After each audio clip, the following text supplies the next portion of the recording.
My name is Rachel. I live with my husband Samuel, our daughter Sarah, and my mother-in-law Lily. Mother-in-law and daughter-in-law conflicts are not uncommon, and our household is no exception. Ever since I got married, Lily has been throwing shade my way.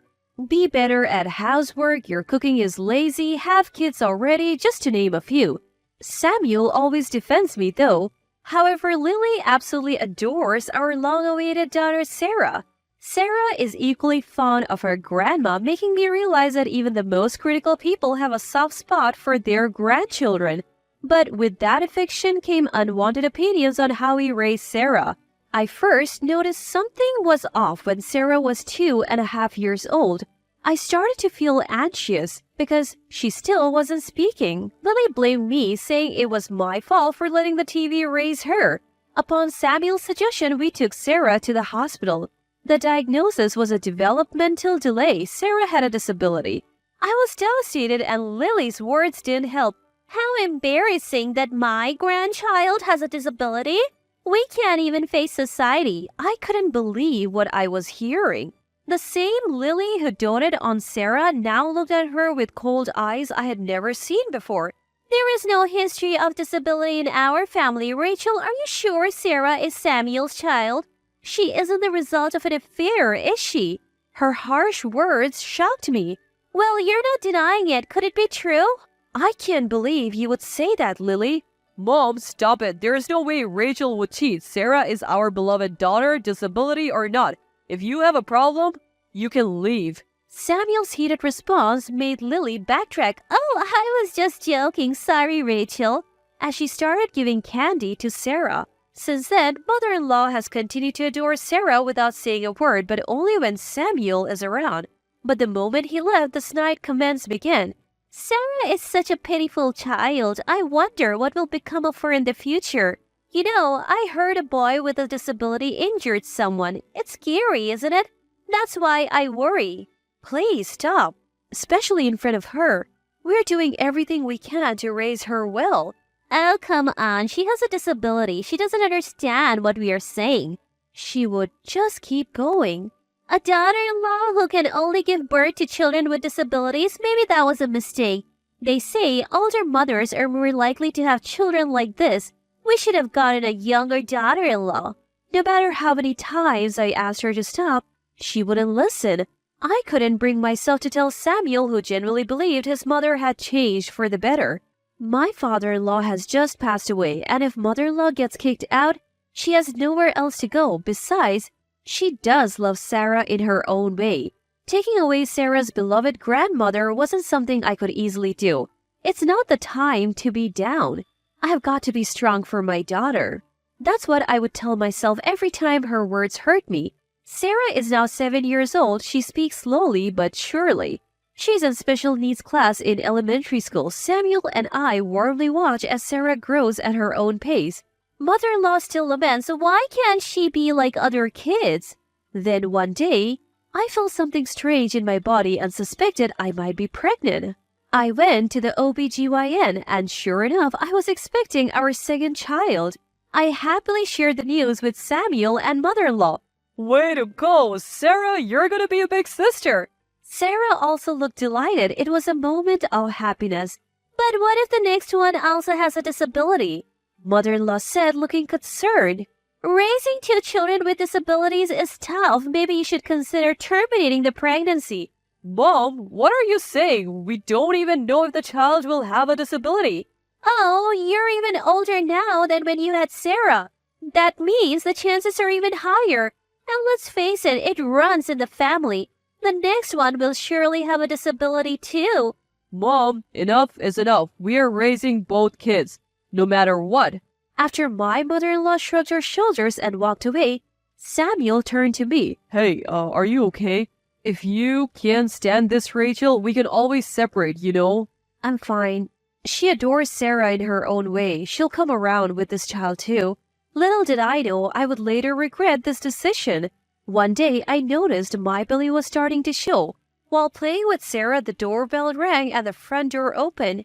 Hey there, Rachel. How's it going? The face that appeared was Samuel's younger sister, Emily. She was holding a paper bag. Emily lives on her own and has always admired me.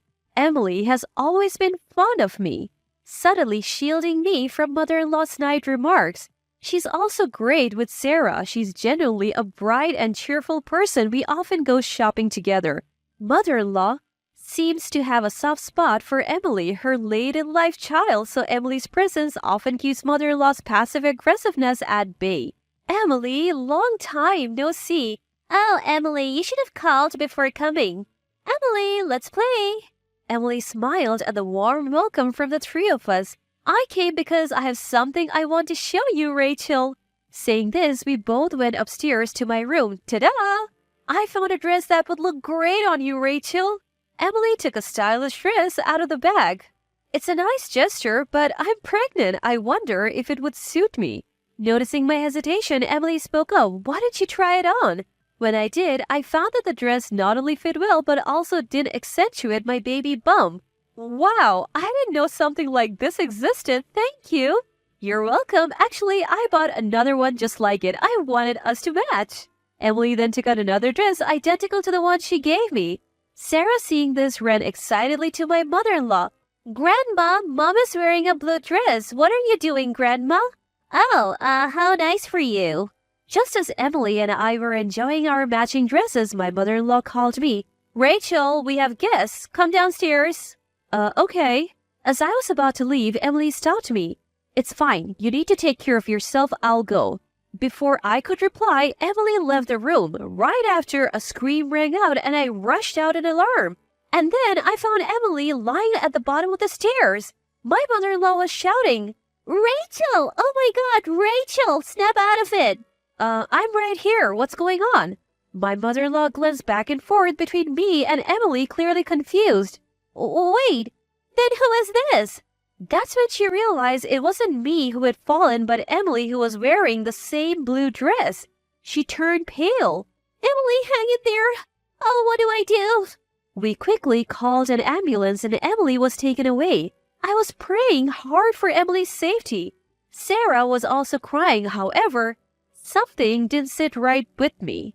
My mother-in-law had said we have guests, but there were no guests to be seen. I was growing suspicious of her crying. In light of my sister's emergency, even my husband rushed back from work. Luckily, Emily regained consciousness quickly and gave us her usual innocent smile from her hospital bed. However, she had broken her leg and wouldn't be walking for a while. Ellie, are you okay? I'm sorry if I had been there. It's not your fault, Rachel. I'm the clumsy one. I felt like something tripped me, even though there was nothing there. I didn't miss how my mother-in-law was visibly shaken by those words. Is it the string? Sarah said, revealing something in her hand. Granny had strung this across the top of the stairs. This is piano wire. What's going on, mother-in-law? Stringing piano wire across the stairs could only be seen as malicious. Don't make absurd accusations, you disabled person. Mom, Sarah may be disabled, but she doesn't lie. What's this piano wire about? Mom, what's going on? Were you actually trying to harm your own daughter? Even Samuel, my husband, turned against mother-in-law. No, I never meant for Emily to get hurt. So, you meant for Rachel to get hurt, didn't you? You said we had guests and called Rachel out. That's right, and there were actually no guests. My mother-in-law had nothing to say. Mom, were you trying to kill Rachel and the child she's carrying? Your own grandchild? Why would you do something so horrible, Mom? Enough! I don't need a daughter-in-law who gives birth to disabled children. The room went ice cold at her words. My mother-in-law continued without pause. Sarah turned out that way, so the next one will surely be disabled too. It's better for both mother and child to be gone now so they won't have to suffer later. Mom, are you serious? Of course I am. Sarah can't even read at her age, unlike other kids. She's a failure. At his mother's harsh words, Samuel raised his voice. Mom, how could you say that? People with disabilities only lead lives of struggles. They're a burden. They have no reason to live. The woman who gives birth to a child with disabilities is no better. She's ruining your life, Samuel. Mom, you used to dote on Sarah. I feel sorry for her as my grandchild, but that was a mistake. To think she would tattle. I thought she couldn't understand anything because she has a disability. Mother-in-law glares bitterly at Sarah. That's why she could set a trap in front of Sarah. I shuddered at the thought that they underestimated Sarah because she has a disability. Maybe if they succeeded, they were planning to go after Sarah next? It's a chilling thought. Mom, do you understand what you tried to do is murder? It was for you, my dear son. I did want to see you struggle because of a child with a disability. Why didn't you divorce this woman with flawed genes and find a younger one? At his mother's audacity, Samuel shoots her an icy look unlike any she's ever seen before. Mom, there's something I never told you. Remember how I was bullied a lot as a child? Oh yes, you often came crying to me. As an adult, I struggled with relationships and sought medical help. That's when I learned that I have a developmental disability. Samuel shows her a card certifying his disability. You are... Yeah, if this disability is hereditary, the cause isn't Rachel, it's me. Why didn't you tell me? How could I tell a woman who would even think of killing her own grandchild just because they might have a disability? The mother-in-law is at a loss for words. I would never kill you. Who knows? But I should have told you earlier, then maybe you wouldn't have tried to harm Rachel. I'm truly sorry, Rachel and Sarah. Samuel apologized to us. When I was shocked to learn I have a disability, it was Rachel who stood by me. That's right. I felt for Samuel, a gentle, if quirky man, and told him, disability or not, I love you for who you are. Right now, I'm thriving at work and even leading big projects. Some people with disabilities, including those with savant syndrome, show exceptional talents. Samuel is one of them, using his talents in his work. Life ruined? That's nonsense. I'm happy. Are you saying that people with disabilities don't deserve to live? That woman who gave birth to them are at fault too? That hits pretty close to home for me and my mom. I didn't know. This is different. Mom, I'm the same. I can't walk now, so that makes you disabled too? You're the one who put me in this situation. Please forgive me, Emily. You were the target. Even the ever-smiling Emily glares at my mother-in-law. You have got to be kidding. That's the least forgivable thing. I can't forgive a woman who insulted her adorable niece and almost killed Rachel and her unborn child. Same here. I'm cutting ties with you, Mom. After trying to kill my wife and child and making Emily go through this, unforgivable. Please leave now. The coldness in Samuel's voice sent shivers down his mother's spine. Please forgive me. I won't do it again. I have nowhere else to go. Then your only option is prison. Prison? Of course, what you have done is attempted murder. But whether to press charges is up to Rachel. Just as the decision fell on me, my mother-in-law began to apologize profusely. Rachel, I am sorry. Please, not the police. I was torn. What she did is unforgivable. But she's also Samuel and Emily's mother. Above all, I didn't want Sarah and our unborn child to have a criminal for a grandmother. I won't report you to the police, Rachel. But I will sue you for damages. And you're leaving, never to see Sarah or our upcoming child again. How will I live? Looking around at the unsupportive faces, her eyes finally land on Sarah. Sarah will miss her grandma, won't she? I have doted on her so much. Mom, stop it. I couldn't believe my ears. The same woman who insulted Sarah for her disability was now clinging to her for help? So they still think Sarah doesn't understand anything because she has a disability? When I look at Sarah, she is giving mother-in-law the same cold stare that Samuel and I are. Grandma, you don't like me, do you? No, that's not true. Grandma loves you, Sarah. That's a lie. You said I'm a burden and trash. Sarah spoke slowly but clearly. She understood exactly what her grandma had said. I don't like you, Grandma, for picking on Mom, the baby, and Emily. So goodbye. You insolent brat, despite your disability. Samuel grabbed the hand mother-in-law had raised against Sarah and twisted it. Enough is enough. Ouch! Let go. Hurt? Emily suffered more. If Rachel had fallen for your trap, she would have suffered even more.